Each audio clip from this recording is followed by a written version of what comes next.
Friends, welcome back to my YouTube channel study lover RB. ये हमारे vision IAS की PT 365 की series चल रही है। इसमें हम पढ़ रहे हैं विज्ञान एवं प्रौद्योगिकी। लास्ट क्लास में हमने टॉपिक स्टार्ट किया था नेविगेशन विद इंडियन कॉन्स्टेलेशन, जो कि हमने यहाँ तक कंप्लीट कर लिया था। भूतुल्यकालिक कक्षा में स्थापित होते हैं। इसके आगे का हम इस क्लास में पढ़ेंगे। तो चलिए हम अपनी क्लास स्टार्ट करते हैं। ये उपग्रह दोहरे बैंड सिग्नलों डुअल बैंड सिग्नल्स L5 और S बैंड से सुसज्जित हैं। L5 सिग्नल सैन्य उपयोग के लिए एनक्रिप्टेड कूटबद्ध है। ये दो प्रकार की सेवाएं प्रदान करता है। कौन कौन सी? एक तो है मानक अवस्थिति सेवा, स्टैंडर्ड पोजीशन सर्विस। ये नागरिक जो उपयोग करता है उनके लिए है। सेकेंड है प्रतिबंधित सेवा, रिस्ट्रिक्टेड सर्विस। ये सामरिक या रणनीतिक जो उपयोग करता है उनके लिए है। यहाँ पे उपग्रह 9 प्रणालियाँ दे रखी हैं। तो संयुक्त राज्य अमेरिका है, इसका क्या है? जीपीएस। रूस, इसका है ग्लोनास। यूरोपीय संघ, इसका है गैलीलियो। चीन का है वाइडू और जापान का है quasi zenith satellite system OZSS। नाविक जो है इस प्रणाली के सामरिक लाभ देख लेते हैं कौन कौन से। तो जीपीएस पर जो निर्भरता है उसको ये समाप्त करती है। भारत किसी विदेशी स्वामित्व वाले नेविगेशन सिग्नल पर निर्भर हुए बिना भी दुश्मन देश के अंदर तक हमला कर सकता है। 1999 में कारगिल युद्ध है, इसके दौरान जो अमेरिका है उसने भारत को जीपीएस सर्विस देने से इनकार कर दिया था। एनक्रिप्टेड मिलिट्री चैनल, तो मिसाइल और ड्रोन मिशन है उनके दौरान जैमिंग या स्पूफिंग है, उसको रोकता है। तीव्र गति से सिग्नल लॉक, तो भारतीय उपमहाद्वीप में इसके जो कुछ क्षेत्र हैं उनमें जीपीएस से भी अधिक सटीकता ये प्रदान करती है। हमारा नेक्स्ट टॉपिक है होप एनालॉग मिशन। तो ये सुर्खियों में क्यों है? तो जो इसरो है इसने तिसोकर वैली लद्दाख में Himalayan outpost for planetary exploration hope analog mission का उद्घाटन किया है। होप मिशन के बारे में जान लेते हैं। Himalayan outpost for planetary exploration hope चालक दल के लिए विशेष रूप से डिजाइन किया गया पर्यवस मॉड्यूल और संचालन एवं सहायक प्रणाली हेतु एक उपयोगिता मॉड्यूल है। ये जो मॉड्यूल है ये निर्वात कार्य प्रवाह के लिए आपस में ये जुड़े हुए हैं। नेतृत्व की बात करें तो इसरो का मानव अंतरिक्ष उड़ान केंद्र HSFC, भारतीय उद्योग और प्रमुख संस्थान संयुक्त रूप से इस मिशन का नेतृत्व कर रहे हैं। बात करें उद्देश्य की तो चंद्रमा और मंगल जैसे वही पार्थिव खगोलीय पिंड है उनके वातावरण का अनुकरण करना, अंतरिक्ष जैसे परिवेश में मानव के अस्तित्व, स्वास्थ्य प्रोटोकॉल और उपकरण है उनका परीक्षण करना आदि। किए जाने वाले अध्ययन कौन कौन से हैं तो देख लेते हैं। एपिजेनेटिक्स, जीनोमिक्स, फिजियोलॉजी और मनोविज्ञान, नमूना संग्रह और सूक्ष्मजीव विश्लेषण तकनीकों मूल्यांकन, स्वास्थ्य निगरानी और गृह सत्य परिचालन प्रोटोकॉल का सत्यापन। यह जो मिशन है ये विश्व भर में चल रहे व्यापक अनुरूप सादृश्य मिशनों एनालॉग जो मिशन है इसकी प्रवृत्ति का हिस्सा है। इनका जो उद्देश्य है वो लंबी अवधि तक चलने वाली पार्थिवेतर खगोलीय पिंड है उन पर मानव मिशन उनकी तैयारी करना है। वैश्विक संदर्भ, तो विश्व में इस तरह के अन्य स्टेशन निम्नलिखित हैं। कौन कौन से? संयुक्त राज्य अमेरिका का है Mars desert research station, Canada का है फ्लैशलाइन मार्स आर्कटिक स्टेशन, रूस का है बायोस्ट्री आदि। तो सोकर वैली को क्यों चुना गया है तो देख लेते हैं।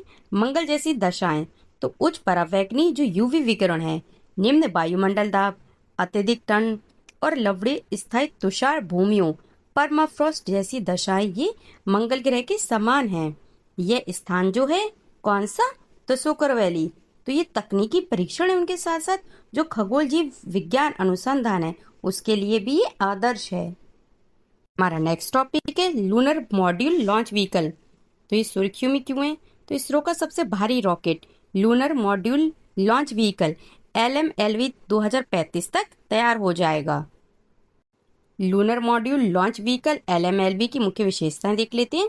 सबसे पहले डिजाइन, तो ये अगली पीढ़ी के प्रमोचन यान या next generation launch vehicle NGLV का उन्नत संस्करण होगा। इसकी बात करें ऊंचाई की तो ये लगभग 40 मंजिल इमारत जितनी होगी। उद्देश्य क्या है? तो इसका चंद्र मिशन के लिए उपयोग किया जाएगा जिसमें 2040 तक भारत का पहला मानव चंद्र मिशन भी शामिल है। यह 3 चरण वाला यान होगा। इसके पहले जो 2 चरण हैं इनके लिए द्रव प्रणोदक और तीसरे चरण है उसके लिए क्रायोजेनिक प्रणोदक है, उसका इस्तेमाल किया जाएगा। इसरो के प्रमुख प्रक्षेपण यान और उनकी विशेषताएं क्या क्या हैं? तो ध्रुवीय उपग्रह प्रक्षेपण यान PSLV, यह इसरो का वर्क हॉर्स लगातार प्रदर्शन के कारण और तीसरी पीढ़ी का प्रक्षेपण यान है। यह सूर्य तुल्यकालिक ध्रुवीय कक्षा LEO लो अर्थ ऑर्बिट और भूतुल्यकालिक अंतरिक्ष कक्षा GTO में उपग्रहों को स्थापित करने में सक्षम है। उदाहरण के लिए चंद्रयान-1, मंगल ऑर्बिटर मिशन आदि। ये 4 चरणों वाला यान है और द्रव चरणों से सुसज्जित पहला भारतीय प्रक्षेपण यान है। भूतुल्यकालिक उपग्रह प्रक्षेपण यान GSLV, तो ये चौथी पीढ़ी का और 3 चरणों वाला प्रक्षेपण यान है।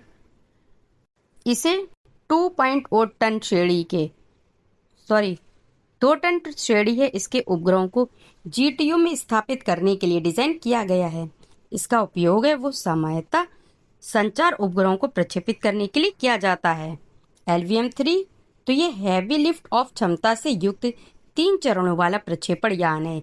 यह 4 टन की श्रेणी वाली उपग्रहों को GTO तक या लगभग 10 टन वजन वाले उपग्रहों को LEO में स्थापित करने में सक्षम है, जैसे चंद्रयान-2 और 3।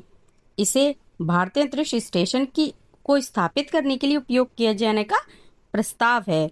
हाल ही में गोदरेज एंटरप्राइजेस ने गगनयान परियोजना के लिए इसरो को पहला ह्यूमन रेटेड मानव रेटेड L110 स्टेज विकास इंजन सौंपा है। लघु उपग्रह प्रक्षेपण यान SSLV, तो यह पूर्णतः ठोस प्रणोदक से संचालित 3 चरणों वाला प्रक्षेपण यान है। इसे मिनी, माइक्रो या नैनो उपग्रहों 10 से 500 किलोग्राम वजन है उसको प्रक्षेपित करने के लिए डिजाइन किया गया है। संबंधित सुर्खियां PSLV C61 EOS-9 मिशन।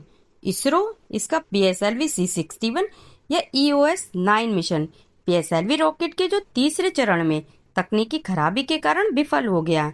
यह इसरो का कौन से नंबर का मिशन था? 63वां PSLV मिशन था।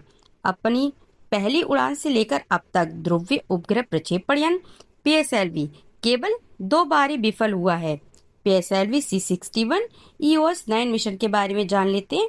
तो PSLV C61 का उद्देश्य EOS-09 यानी पृथ्वी अवलोकन उपग्रह 9 को सूर्य तुल्यकालिक ध्रुवीय कक्षा SSPO में स्थापित करना था।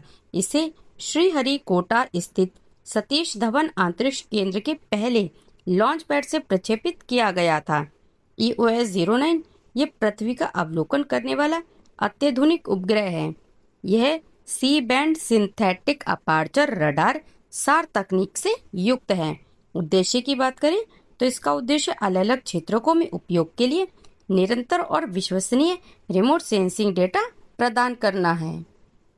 हमारा नेक्स्ट टॉपिक है सैटेलाइट इंटरनेट सेवाएं। तो ये सुर्खियों में क्यों है? हाल ही में भारतीय दूरसंचार कंपनियों एयरटेल और जो जियो है इसने स्टारलिंक की सैटेलाइट इंटरनेट सेवाओं को भारत में लाने के लिए SpaceX के साथ समझौते पर हस्ताक्षर किए हैं। सैटेलाइट इंटरनेट के बारे में जान लेते हैं। तो सैटेलाइट इंटरनेट या सैटेलाइट ब्रॉडबैंड एक वायरलेस मतलब तार रहित, जिसमें तार नहीं होता है, ऐसा इंटरनेट कनेक्शन है जो पृथ्वी की परिक्रमा कर रहे संचार उपग्रहों हैं उनके माध्यम से प्रदान किया जाता है। यह फाइबर, केबल या DSL जैसी भूमि आधारित जो इंटरनेट सेवाएं हैं उनसे अलग होता है। यह डेटा ट्रांसमिट करने के लिए तारों के जाल पर निर्भर नहीं होता है। अवसंरचना की बात करें तो सैटेलाइट इंटरनेट सिस्टम अवसंरचना में आमतौर पर 3 खंड शामिल होते हैं। यहाँ पे ये पूरा सैटेलाइट इंटरनेट सिस्टम दे रखा है। सैटेलाइट्स हैं ये अलग अलग, और ये यहाँ पे इसका स्थलीय नेटवर्क है जिससे ये कनेक्टेड होता है। ये यहाँ पे सैटेलाइट फ़ोन है इससे कनेक्टेड, और ये है गेटवे जो कि इससे कनेक्ट है। फिर जो गेटवे है उससे क्या है, ये नेटवर्क कंट्रोल सेंटर है। यहाँ पे ये वाला सैटेलाइट है, इससे सैटेलाइट फ़ोन है यहाँ पे, और जो गेटवे है इससे सेलुलर फ़ोन कनेक्ट है, लैंडलाइन फ़ोन और सॉफ्ट फ़ोन है।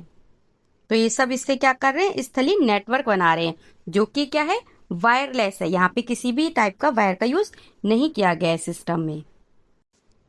अंतरिक्ष खंड स्पेस सेगमेंट, तो ये मुख्य रूप से कई संचार उपग्रहों से बना एक कॉन्स्टेलेशन सिस्टम है।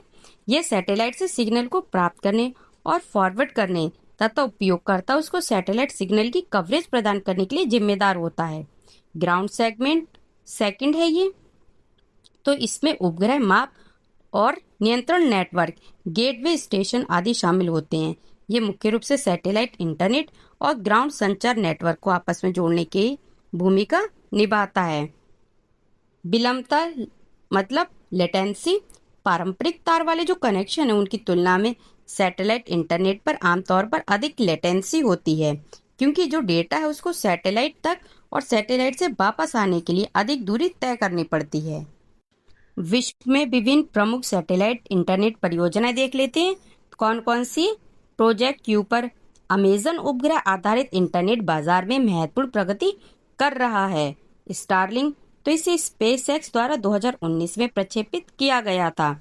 वनवेव, जो फ्रांसीसी उपग्रह ऑपरेटर यूटेलसैट द्वारा स्थापित वनवेव वर्तमान में स्पेसएक्स के बाद विश्व का दूसरा सबसे बड़ा उपग्रह समूह बेड़ा है।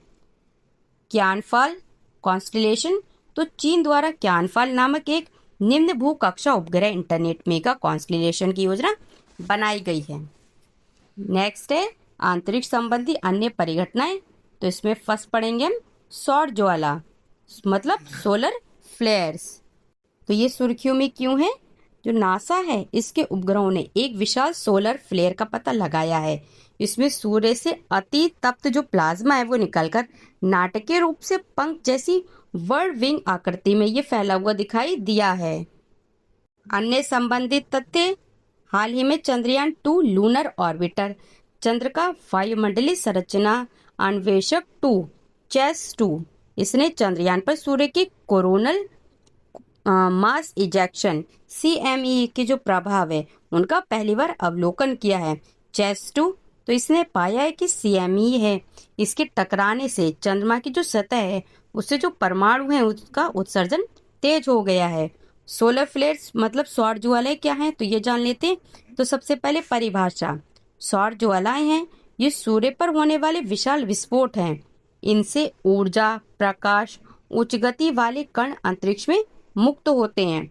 ये जो ज्वालाएं हैं ये सामान्यतः सौर चुंबकीय तूफानों से संबंधित होती हैं और इन तूफानों को कोरोनल मास इंजेक्शन CME से ये कहा जाता है। वर्गीकरण देख लेते हैं। तो जो सौर ज्वाला हैं उनको उनकी प्रबलता के आधार पर वर्गीकृत किया जाता है। X सर्वाधिक प्रबल और सौर ज्वाला होती हैं, जबकि जो A श्रेणी की सौर ज्वाला हैं ये सबसे कम प्रबल होती हैं। इनका बढ़ता तीव्रता क्रम निम्नानुसार ABCMX है। आवृत्ति, तो सौर अधिकतम सोलर मैक्सिमम है, इसके दौरान सोलर फ्लेयर्स की घटनाएं अधिक होती हैं। सौर चक्र वह साइकिल है जिससे सूर्य का चुंबकीय क्षेत्र लगभग प्रत्येक 11 वर्ष में गुजरता है। प्रत्येक सौर चक्र की पीक अवधि के दौरान सूर्य की चुंबकीय ध्रुव है उनका उत्क्रमण हो जाता है। सौर ज्वालाएं हैं ये विद्युत चुंबकीय स्पेक्ट्रम, एक्स-रे, गामा किरणें, परावैंगनी प्रकाश, दृश्य प्रकाश, रेडियो तरंगों इत्यादि सहित विद्युत चुंबकीय स्पेक्ट्रम में विकिरण उत्सर्जित करती हैं। कोरोनल मास इजेक्शन CME, तो CME सूर्य की सबसे बाहरी परत कोरोना से प्लाज्मा और चुंबकीय क्षेत्र का बड़े पैमाने पर उत्सर्जन है। CME से ये अरबों कोरोना पदार्थ को बाहर निकाल सकते हैं और अपने साथ एक सन्निहित चुंबकीय क्षेत्र भी ले जाते हैं। पृथ्वी की ओर निर्देशित सबसे तेज CME हमारे ग्रह तक केवल 15 से 18 घंटे में पहुंच सकते हैं, जबकि धीमी CME से उसको पहुंचने में कई दिन लग सकते हैं। तो फ्रेंड्स, ये वाली क्लास हम यहीं पे एंड करते हैं। आगे का टॉपिक हम नेक्स्ट क्लास में कंप्लीट करेंगे। तब तक के लिए थैंक यू। जय हिंद।